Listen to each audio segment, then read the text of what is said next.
2, 3. Neha Saxena is the wellness coach at software company Sprinkler. She's available to all employees at the New York-based firm. They're in the business of helping companies make their customers happier. You can't make customers happier if you don't start by trying to make employees happier. And so it goes without saying that happy employees are required to make happy customers. The focus on mental wellness has paid off for the company. You all are taking this company public. It was named one of the best workplaces in New York by Fortune magazine. Every quarter, your boss sits down with you and literally asks you how happy you are on a scale from 1 to 10. But if you give a number less than 10, then there's a second question. What are the top 3 things that the company can do to make you happier? And so we write it down, it goes into a system, and the manager follows up to act on those, and we take all of the feedback from all employees. There is a global drive to address the happiness of employees. In a survey of over 650 people, human resources firm Mercer found 85% felt at risk of burnout here in Singapore. And over 50% of those surveyed said they intend to leave their jobs in the next 6 months. We've seen the faster acceleration of the greater resignation here, with people choosing to go and try different things in the hope that it's a little bit different. Singaporeans are feeling mental burnout in a far greater capacity than the rest of the world, and two employers in this country are lagging in terms of the initiatives that they're doing to try and fix that.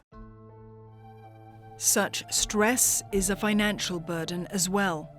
In a report by Cigna and Asia Care, it's estimated that stress-related illness cost Singapore's economy about $2.3 billion. That's equivalent to about 18% of total health expenditure. On top of the economic costs, poor mental health can take a toll on the bottom line as well. Mindset, a registered charity of the Jardine Matheson Group, provides direct assistance to people with mental ill health. I think the World Health Organization has also estimated that there are 12 billion workdays lost due to depression and anxiety.